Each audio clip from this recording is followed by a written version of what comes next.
So I am thrilled to welcome beautiful soul inside and out, Chantelle Diachina. Chantelle's career isn't necessarily linear, but it makes sense. She started out in a decade-long career as an educator that included teaching at an open school in Detroit, then studied with master yogis in India and the US for her yoga teacher certification. And in 2013, she created her own wellness company, Prana, Yoga and Wellness. Wonderful company. It's been offering yoga and meditation as well as mindfulness-based stress resiliency workshops to corporate and private clients.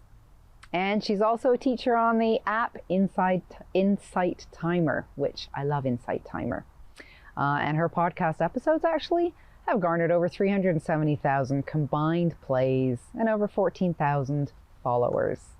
She's currently in grad school working on her master's in counseling psychology to attain her psychotherapist designation, and she's going to be great at that. And when she's not trying to uplift humanity, she enjoys spending time with her beautiful husband and daughters and her family dog. Wonderful family. I love them myself. So listen up for some calm and self-love.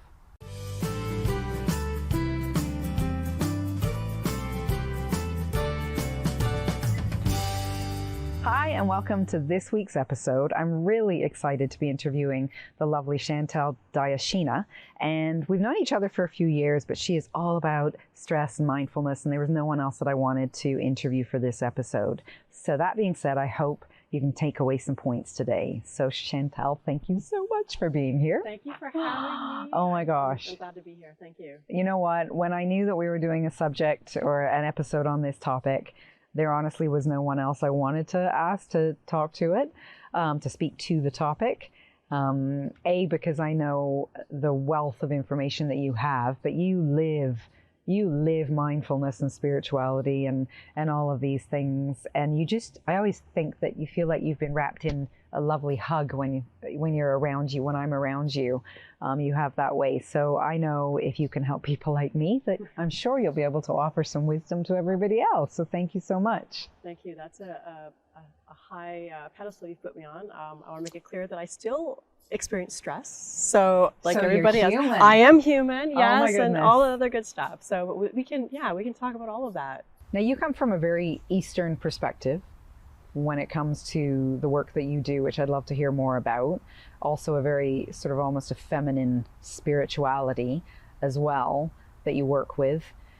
Knowing that, and I mean, there could be whole seasons, I think, on stress alone, whether it's for women that are going through menopause or not, but knowing that stress is such a big part of menopause, and it doesn't have to be for everyone. And it's not necessarily causing menopausal symptoms.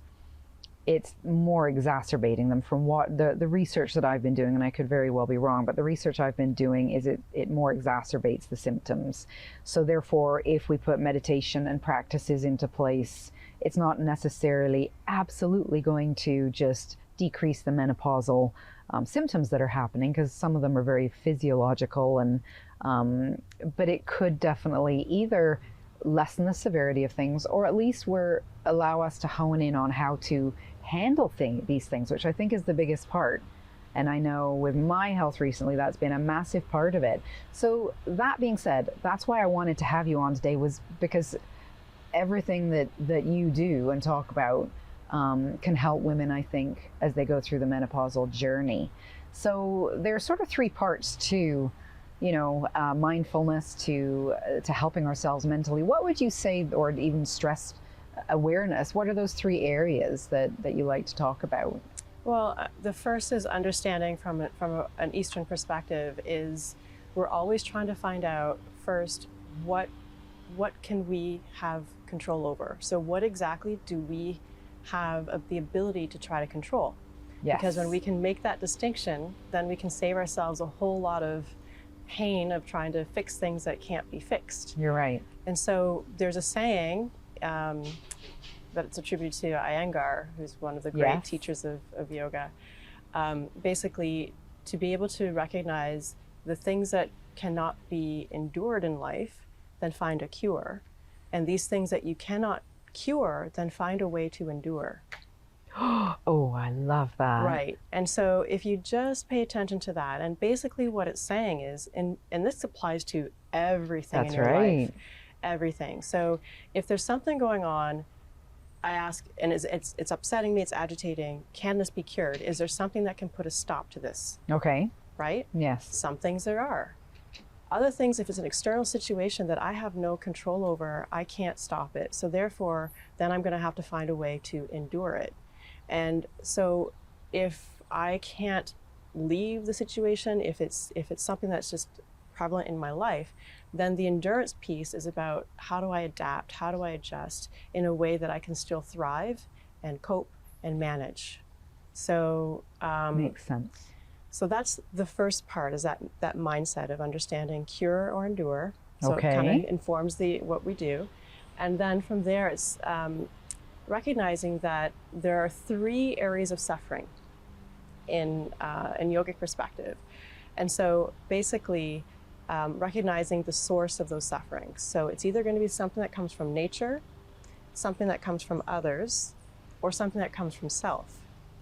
And so when we think about nature, we think about, I mean, obviously weather is a big thing, because winter for me is a hard one. Okay, yes. But birth, death, illness, aging, anything that has to do with natural source. I mean, we're in a pandemic. This is something that has to do with disease. So this is something that is beyond mankind or humankind, yes. Right?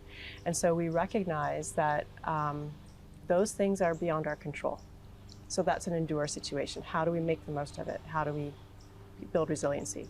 Then the other one we all know is others, right? Yes. And we're so good about that. If this person would just stop doing this, then my life would be great. Or if this person would just do what I say, then life would be great. And then we blame, right? Yes. And so, and then there's so many ways that other people do create problems for others, through manipulation, through exploitation, through undermining, through just selfishness and greed and all those things that we humans, the dark side of humanity. But even still, to much of our point, we can't control other people. Yes. When it comes down to it. We can have influence, but we still can't control. And then the third one is others. And so this is the realm of, this is where I have the most control. This is where I can exercise the many choices. And so when we think about menopause, so first of all, we think of, okay, through those 3 categories, what category does the nature of menopause and the symptoms that come with it, what does that fit into? I'm quizzing you. And it's funny, because in my head, I was thinking, I'm going to ask her which of the ones that it falls in under. So my initial thought was it was the first one, because it is, you know, it's nature. It's to do with our body and what's going on, and in some aspects or some respect, we don't have control over what's going on, or we have control over parts of what's going on. But then the other is self, because I know I have learned this myself going through this, is there are some times that the symptoms have shown up because I know it's because of how I have felt and what I've thought. Perhaps I've been overwhelmed by something, and how I thought or behaved has also created the symptom to increase. So I'm not sure. I'll be interested to hear what you have to say, or does it fall in a bit of both? Well, I mean, you touched on great points, because yes, definitely there's that other piece that goes into it. But when we look at the actual principle of the process, yes. it's a natural process that every woman will have to go through. No woman will be able to get out of it. That's right. And it's just like the other end of it when we start to just begin menstruating and going through puberty. And so those are processes that every single human being will be affected by, and there's no getting out of it. That's right. So that's the initial part of it. And you're right. So we've got the other part, the us, that we can exacerbate, so we can work against the process, or we can work with the process. You're right. And so again, a lot of Eastern philosophies are about harmony. So how do we go with the flow, and when can we recognize when we're actually opposing it? That's right. And I think that is very big. And I think if people, if there's one thing that they can learn about this whole process is the not fighting against it and wishing it wasn't happening, or oh dear, it's happening, and instead calming and taking a deep breath and figuring out how they can work around it and it be livable. I think that's a big part of it. So yeah, that is very, very interesting. Another thought to that, I think that's very, what you say is it makes everything seem so tangible is probably the wrong word, but once people can put a finger on what it is that they're dealing with, which of the realms that they're dealing with, they can then focus in on that and say, well, this is how I'm going to try and help myself. For sure, for sure. So there was a beautiful Japanese saying. It's called shikata genai. So shikata genai means that which cannot be helped. Okay. And so once you can identify shikata genai, then that means, okay, if this is something that cannot be helped, that means you have to allow it to pass through, yes. and you need to therefore work with it, because the train is coming. That's right. The train is on, it's going, and you can't stop it. So it's one of those things where once you get that into your bones, you sink that in. It just allows you to mentally to be able to prepare for these things and to address them in the most helpful way. Okay. And then going back to others, it's really interesting because in Buddhist philosophies, they break it down into the minuscule parts of others, in the sense of these are the sufferings that no human can ever avoid. So Okay. it's a common thing in humanity that we experience. But the fact that we will be at some point separated from loved ones. So whether that's through death, whether that's through babies going off to university, or something happening in the world, wars taking, Yes. kids away from home or whatever. And then the other part is that everyone will also have to experience being with those that we despise. That's right. And so when that's actually woven into the human experience, and you recognize that happiness, because we tend to try to defer our happiness until these things clear up. And we try to defer being at ease until these things clear up. But what I love about Eastern philosophy is that they're very, very clear about this is inescapable. You can't avoid these things from happening. And so that way, it kind of, for me anyway, when I'm in an experience where I'm with someone where our chemistry, our personalities just don't meet, it's like there's a bit of a cosmic sense of humor there, because it's like, okay, oh, this is that moment of suffering when I'm with someone who I may be despising, and it's appreciating, okay, this is the moment, and so then how am I going to meet this moment, and how am I going to experience this human experience? Very interesting. Hopefully you're not making a point to me there, but no. On that note, we're just going to take a very quick break because there's so much more to talk about. So we will be back very, very shortly.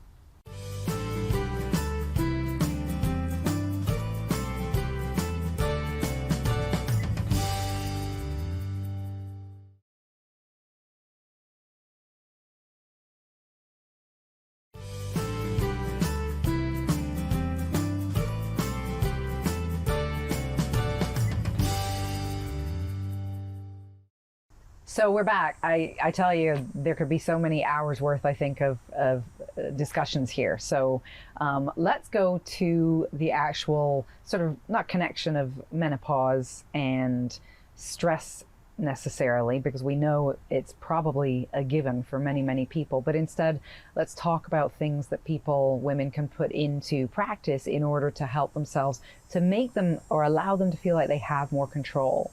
Because I know for me, whether it's been through my menopause symptoms or whether it's just been life in general and health that's come up that has caused some stress for me, I know every time I go back to certain things in the world of mindfulness that my lovely friend Chantelle has also helped me with, that every single time centers and I'm able to handle them. So let's talk about that for a while. What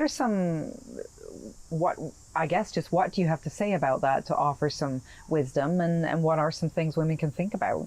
Sure. Like, I know even myself, I'm starting to experience a little bit of sleep interruptions, and a little bit of the hot flashes happening and whatnot. And so, you know, we hear a lot of things about diet, which I don't want to go into that because we've heard so much about it, Yes. but the typical things about diet. Yes. But as far as sleep goes, and this applies for anybody who wakes up in the middle of the night and their mind is racing, one of the best things, again, so a mindful practice, is recognizing, okay, for whatever reason, the body has woke up. And so I know for me, it's just like I'm wide awake, and it's not Yes. that my mind is racing, it's just my body is Yeah. awake. And so then for me, it's a matter of recognizing, well, okay, then I'm going to lay here and just rest my body. So I'm not even worried about sleeping per se. Yes. So therefore, I'm not getting to that mental battle of I should be sleeping, creating more tension, creating more stress, creating more agitation, and then Yes. definitely disrupting any chance of going back to sleep again. So it's a matter of, okay, then I still know that if I lay here and just focus on my body relaxing and breathing and just being still in silence, Yes. you know, there's just not enough time or space in that in our lives anymore where That's we can right. be in silence and rest. So I do not allow any book reading. I don't get out of bed. I remain still and I remain in the darkness and in the quiet. I do not have an alarm clock. I don't think most people do anymore anyway, but even if before when I did, I would make sure that it was covered. Yes. Because I don't want to know what time it is. Exactly. So it's a matter of, it's better to trust that if it's still dark out, that it's still a time to be resting, and that Yes. if I trust that I set the alarm, then it's going to go off. And so then that's a time that I will go into more of a body relaxation. So it's just a matter of focusing on breath, slowing the breath down, paying attention to every inhale, every exhale breath. And then from there, it's just like, okay, starting from my head and working my way down toward my feet, just noticing if there's any tension, using the exhale breath to let it go. And then I'm still like, okay, how's this feeling? Am I relaxing? If I still feel agitated, then it's a perfect time for me to start going through all of the things to be grateful for. So Oh, wonderful. if I'm going to be awake, then let me use my brain in a way that's positive and comforting and reinforcing. And if that's the hamster wheel I'm going to hop on, then it's a good one.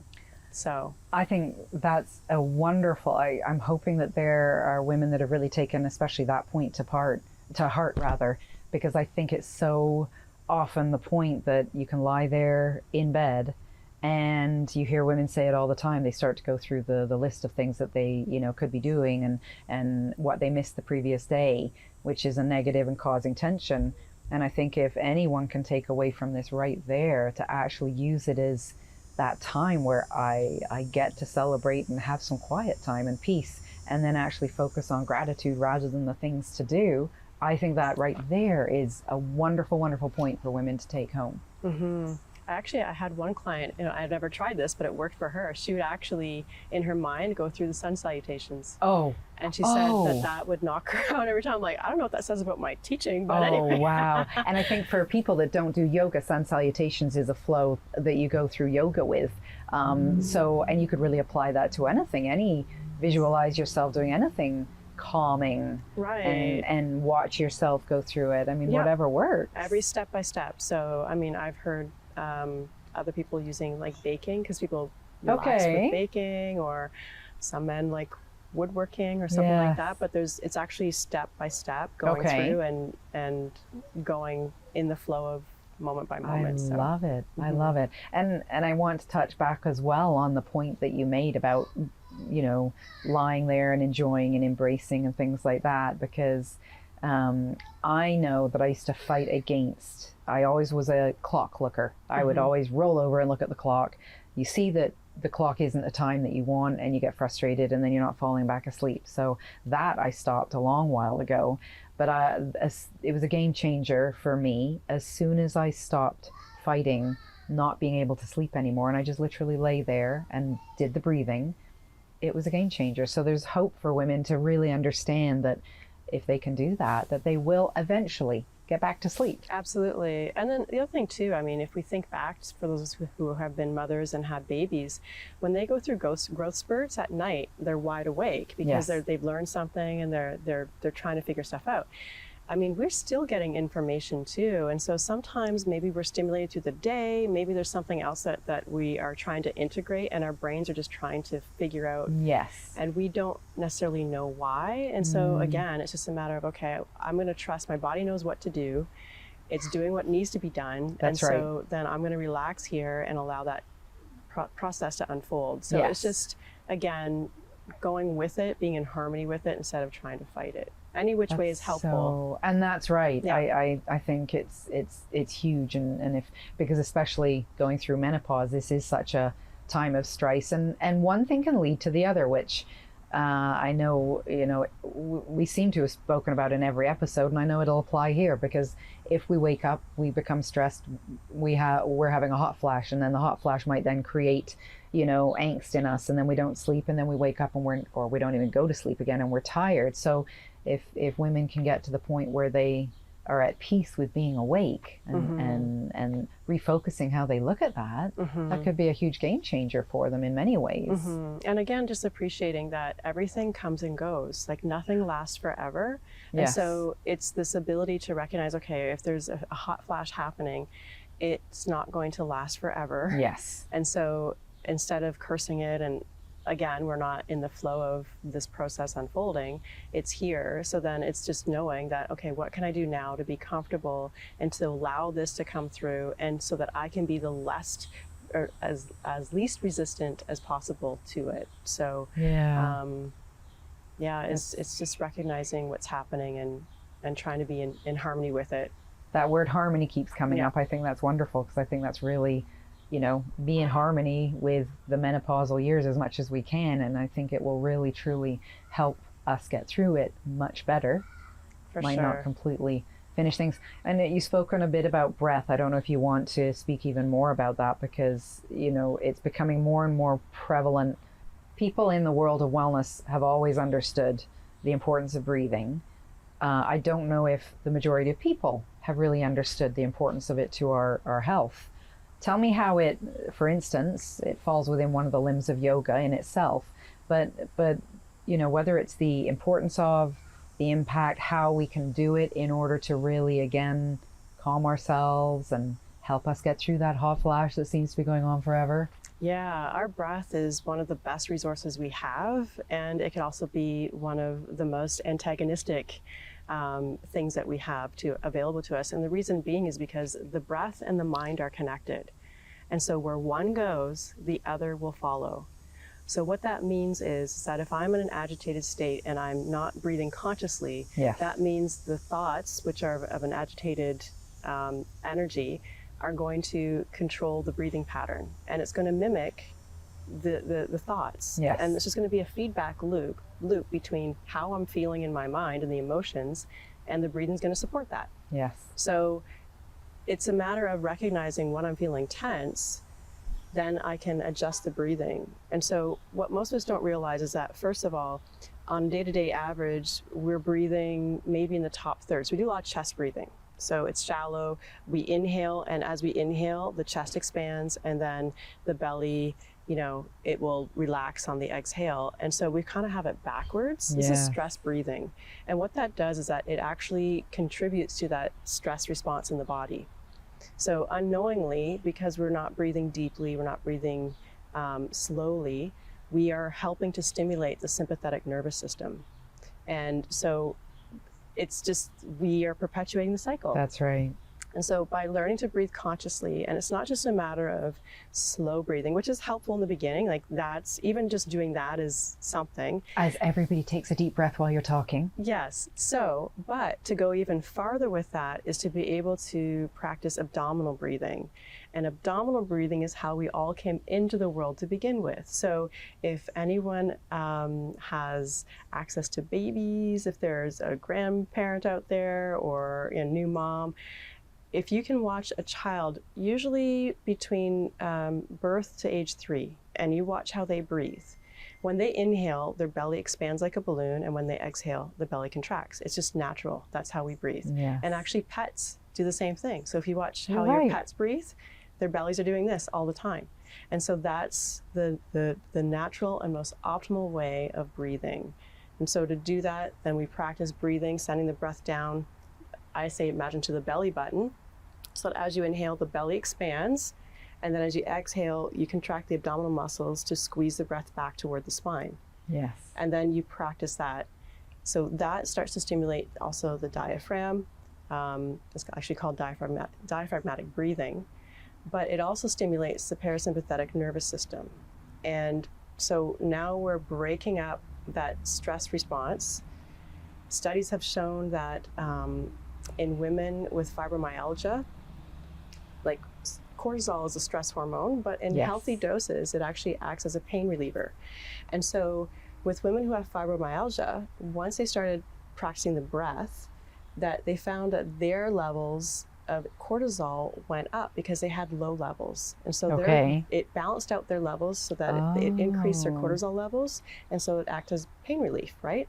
And then for people who are stressed, who have high cortisol levels, for them, it decreases. Wonderful. So what the magical thing, and I say magical, but there's science behind it, is that as you're breathing, whatever your body needs, if you're doing that deep abdominal breathing, it balances the body. Yes. Okay. So wherever you need that, it will address whatever you need in particular. So that's the beautiful thing, and it's something you can do. I mean, we do it all the time anywhere. That's right. That's right. So you can do it as you're waiting in line, practicing the abdominal breathing. You can do it as you're driving. Certainly at bed at night, I always tell people before you lay down or as you're laying down before you go to sleep, focus on breathing, and that will put you off into a nice slumber. Like it'll relax the body because you're stimulating the rest and digest. That's right. And so speaking of which, that digest part, no matter how good a food you put into your body, no matter how organic, how clean, whole, whatever it is, if you are in a state of stress, then that means your body is not fully able to assimilate the food that's coming into the body. It's not ready to receive it, right? Because you're ready for fight or flight. That's right. Right? And so one practice is that before you sit down or as you're getting to eat, food is there before you take your first bite.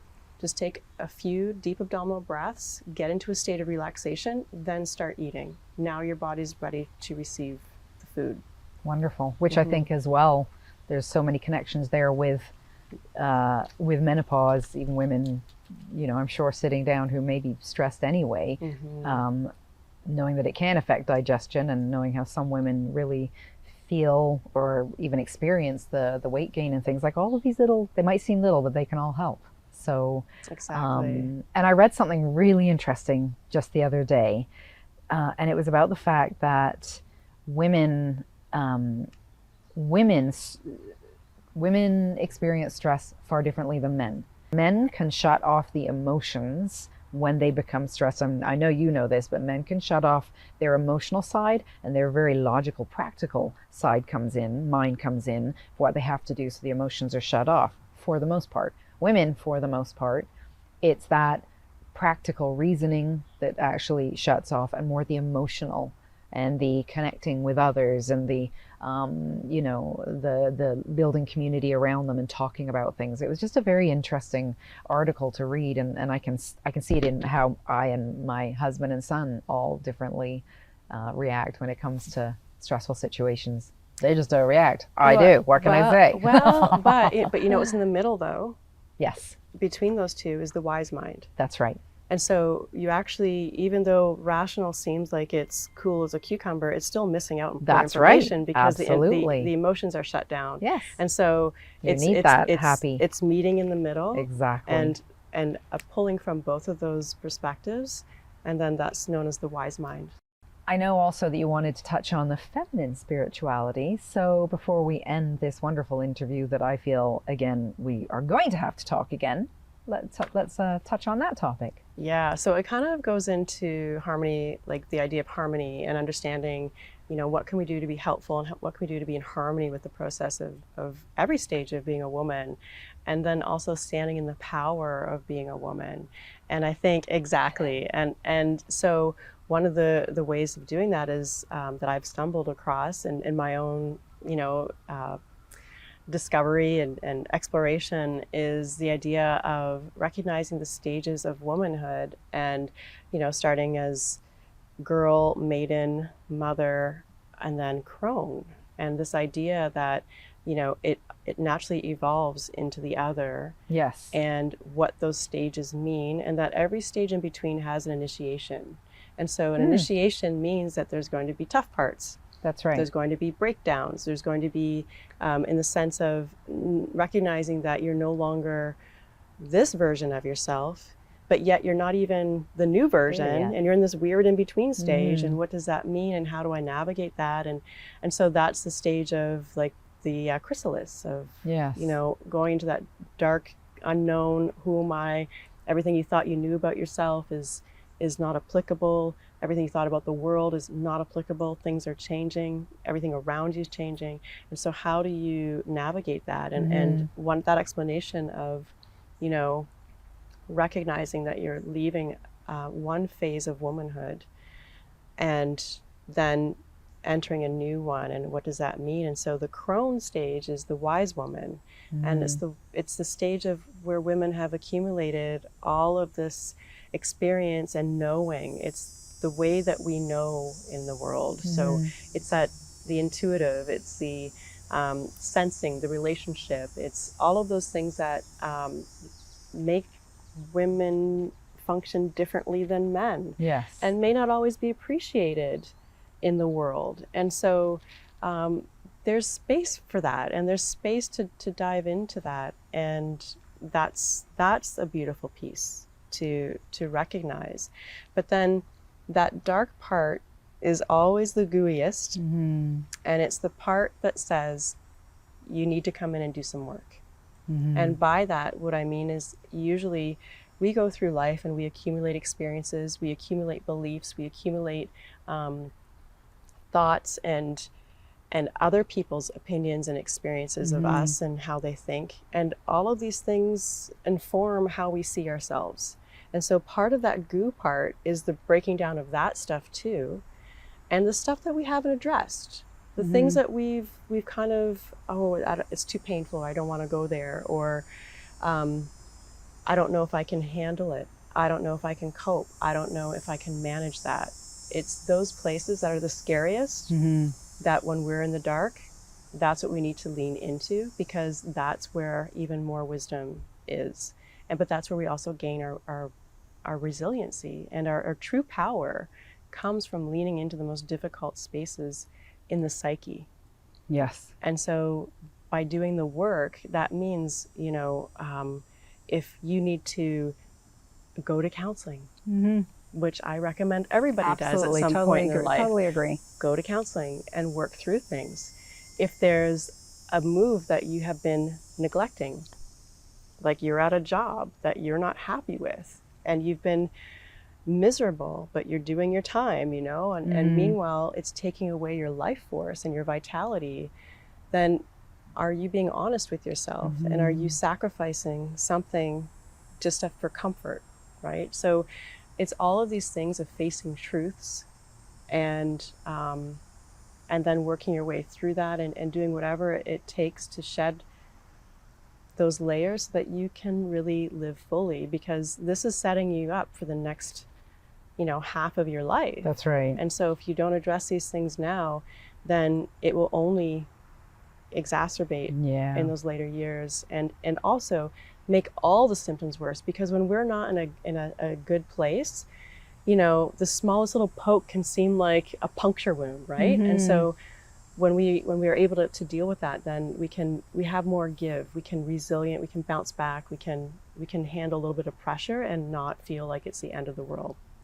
And I think that's so important, because that just applies to general life with the symptoms, because if we can work through those dark moments, if we can look inside and things like that, and understand that we can get through that and work with it, well then when a symptom crops up and we just know it's going to pass, it'll make it so much more easy for us to get through those symptoms. And I speak from experience right there.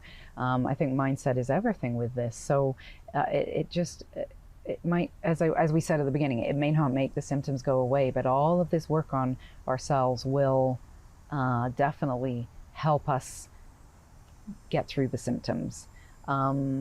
What I thought was really interesting, there was many things that I thought was interesting about that as well, was the fact that so often it is so natural, whether we're meditating or just lying there or sitting and having a cup of tea, it is so natural for thoughts perhaps to come up, or challenges, or we want to push them away because we're in a hurry, or maybe the curtain's been pulled and we don't want to see what's behind it for whatever reason. And I think what you're saying is, no, actually the learning and the growth and the beautiful part is actually what we learn and what we find. And then the last point, because I know we have to go, the last point I think is the crone part of life that we're in, which I don't like the word. Yeah, I'm not a fan of it either. I think we can change that with a sparkle stage or something like that. I think so many women feel you get to this age and that's it. It's over. There's no fun. I'm no longer a woman. I'm no longer sexy, blah, blah, blah, blah, blah. And I think it's like, let's just get rid of those right there. I think this is the time where we shine. We have brought so much to the table. What have we done as women, as parents, as mothers, everything?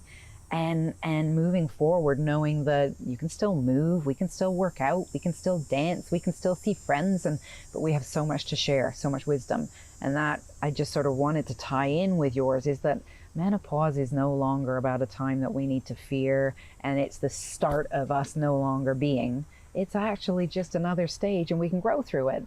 It's a continuation, and it's a rebirth. It really is a rebirth. Yes. And, you know, I've heard in Japanese cultures that women, you know, that are in that stage of life look at each other and they actually say, "You look old today," and it's a compliment.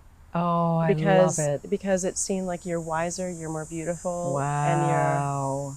And yeah. Well, what a lovely thought to end on, but that's lovely. I still don't know if I'll be comfortable with somebody saying, "You look old today, Carolyn," but I'll take it as a compliment. From here on, if ever I hear it, I will take it as a compliment. So, oh my gosh, again, could speak about so much more. I hope that you'll come back and do more. And thank you so much for being here. You're calming in yourself, but you just have so much to share that I know will help our viewers. Well, thank you for having me, Carolyn. I really appreciate it. Thank you so much.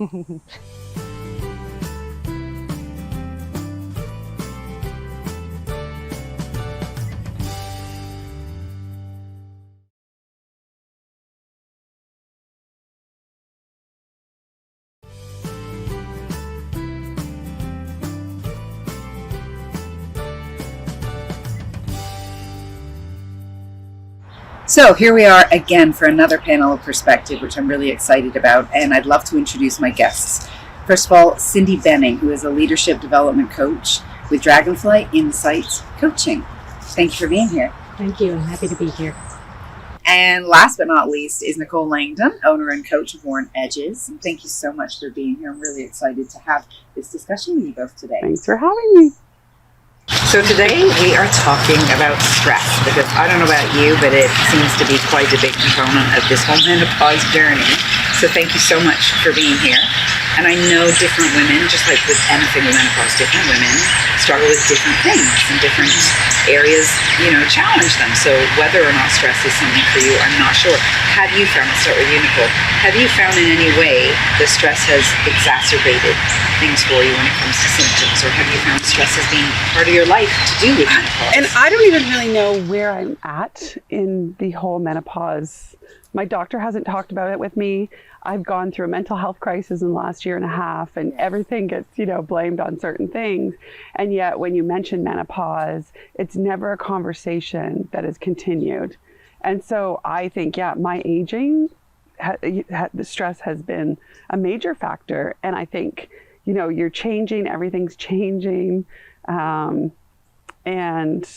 your window of tolerance for stress, I think, too, as you're kind of going towards menopause and those transitions of later life, your window of tolerance starts to get smaller, and with stress. And we have to find ways to, widen that window again of accepting who we are, finding our new identity as a woman who is, either approaching menopause, in menopause, because we don't talk about it enough. And I don't think the doctors do either.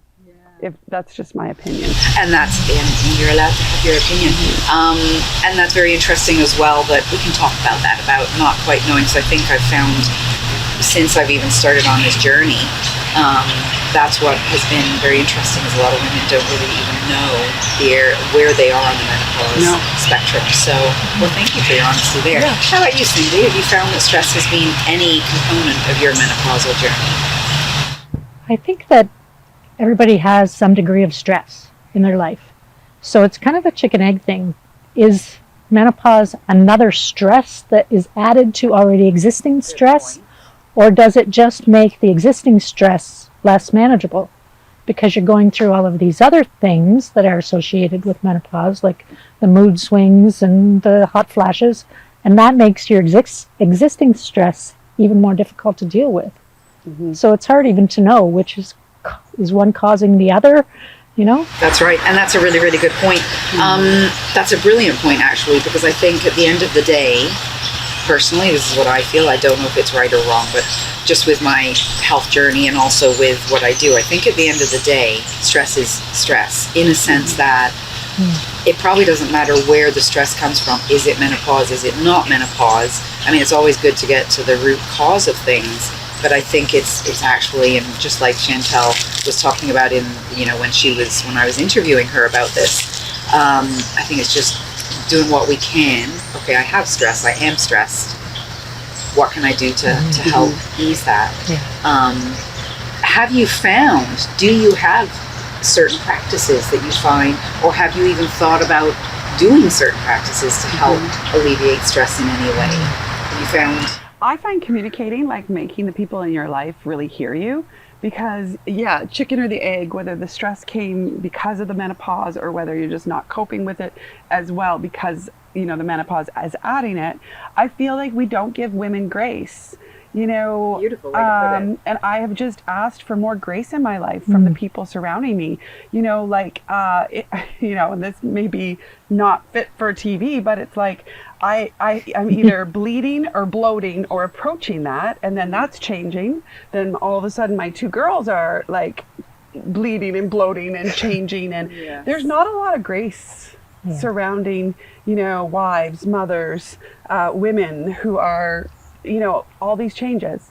And I've just asked for grace. Like, give us some grace. Yeah. Like, back the frick up and give me some grace. Yeah. Beautiful way to put it. Yeah. The grace part. I'm not The angry. grace part. No, but that reflects, I feel, how a lot of women are feeling right now. I do want to hear your answer as well, but just, with my menopause, so I don't forget Was what mine too Nicole long? said. No, not at all. I feel that and we've said it before on this show, I think over the years, maybe menopause hasn't been given the attention in a positive way that it could have been, and now we're actually getting there to be able to give people grace and have people say, this is what I need. So that's important. How about you, Cindy? Have you found anything has helped or hindered you? For me, it was a lot more about the emotional aspect than the physical aspect. Okay, yes. And I didn't even know what was going on, because it felt like, because I'm on the other side of it now, it felt like I couldn't have a rational thought if I tried. Yeah. I was so emotional and I didn't have a clue what to do about it. And now that I'm on the other side, I'm going, now here's some ideas of what you could do. And it's just really that being aware. Yep. Pay Pay attention to what's going on in your mind and your body, and what story are you telling yourself? Where is it coming from? Is it, this is just the menopause talking, or this is not really going on, But at the time, you can't have the rational thought, and then afterward you go, whoa, if I'd have just paid more attention to what was going on in my mind and my emotions, maybe I would have got through it a little bit easier. And I think you've hit the nail on the head. Is it's definitely about paying more attention. I have a journal right now that I'm filling out every day. There's a prompt in it, and it's it might sound funny to people, but I think it's very important. It's about that little voice that questioning it, and where is it coming from? Is this the menopause talking? Is this, I'm just tired today? Is this that I just feel cranky? Like, what is it? But it's also having the knowledge ahead of time that you're going to be giving to people. Yeah. Because I don't even know what to look for. So when you're in it and you're having these thoughts, you can't even put your finger on it. So you have the knowledge ahead of time. That's right. And you know what the signs are. Yes. Then you can be a little bit easier on yourself, I think. Yeah. self-compassion goes a long way. Yeah, right. Doesn't it? And giving yourself grace, which Yeah. women are not good at the best of times, let alone in the approaching or in the middle of That's menopause. right. You know, why we're doing this show is to bring it, like you say, to even the younger women to say, heads up, not to be negative, but heads up, why don't you prepare yourself and understand more about it, because then we can get through it. And I think once we know how to deal with stress so much better. And it's accepted. Like we've been taught as women to live in the constructs of, we don't show other people that we're suffering or struggling. We've got to show this pretty picture to the world. And, we don't talk about it with, like if you're saying I'm stressed and I can't cope, a lot of times, the message has been, well, like if you can't cope, then you're not a real woman, or you're not good enough. Or Suck it up, buttercup. Suck it up, buttercup, right? Which in itself creates so much more stress within. It's not healthy for it to be pushed down like that. I think there's a whole episode we could just do on discussing, how we've felt about stress, how it's affected us. Has there been anything, I mean, you've touched on it, but has there been anything, or is there anything now that we've had this discussion that you're sort of thinking, you know what, I'm thinking this could help me moving forward?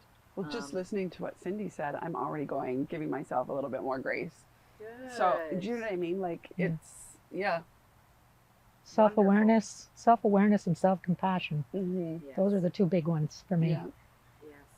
You're right. That's they're both huge, and understanding, because I think as well we as women can be very understanding of other women going through challenges. Like it's Cindy, I'm here for you and yet it's still extremely hard for us to reach out to someone and say, you know what, I don't know about you, I never want to feel like I'm complaining. So that's where mine comes from. We sort of hold it down, but knowing. Do you feel differently now that we've had this conversation?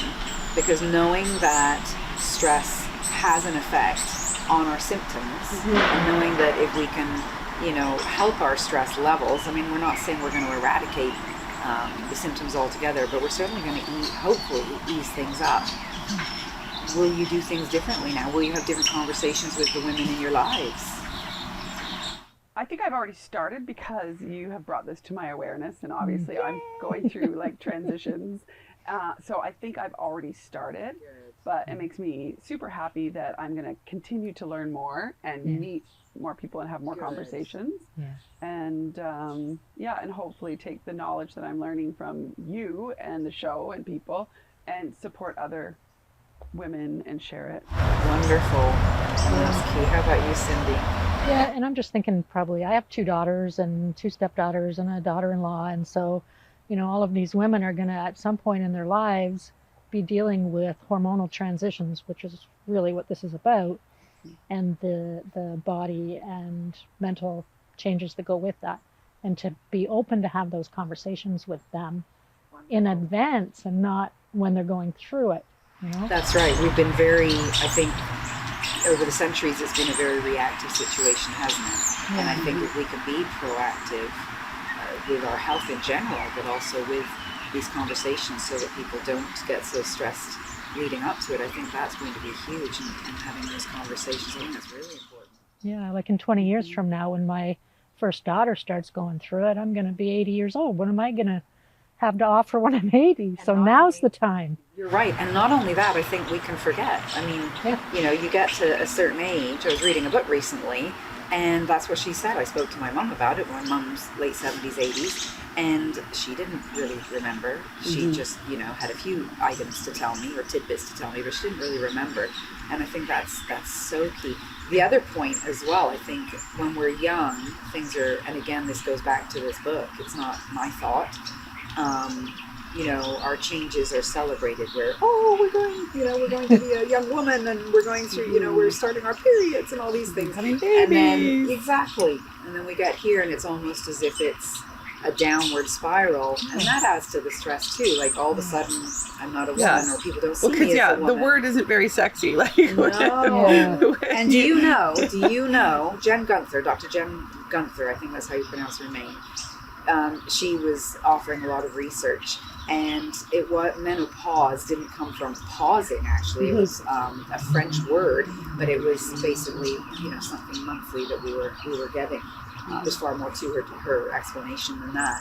But because I've often thought it's to do with pausing something, but it wasn't that at all. It's interesting. It's not the beginning of something. Like That's a huge point. it's the end of something. That's right. It's like, oh. It should be. So that weight is on you as well. It is. I am no longer a woman. However, and you know what? I'm so glad you brought that up because again, that's what a lot of the reading and research, and I think we all feel the same way, is all of a sudden we do feel, well, I'm not producing anymore, so it changes how people see me and how I feel as a woman.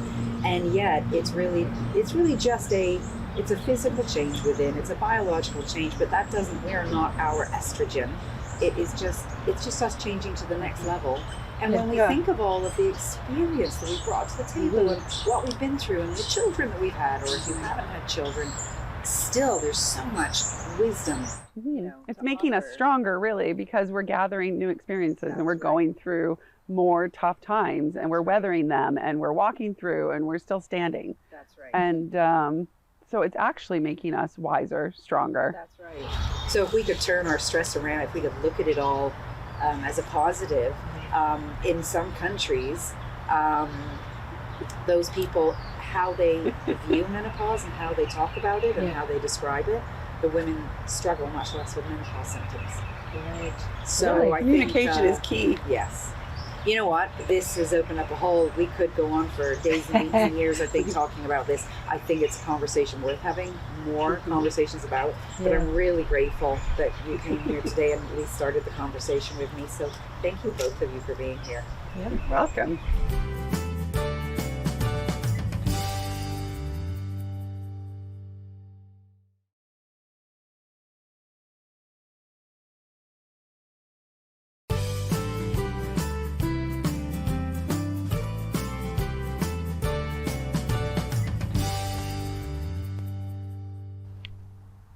So your sparkle of wisdom for today is to slow things down. We know that slowing things down, creating some space and some quiet in our lives helps us get through the tough times. So try, if you will, to try some meditation or some reading or some listening to music, connect with some friends, anything that will help you just switch off for a while. And of course, never forget to sparkle.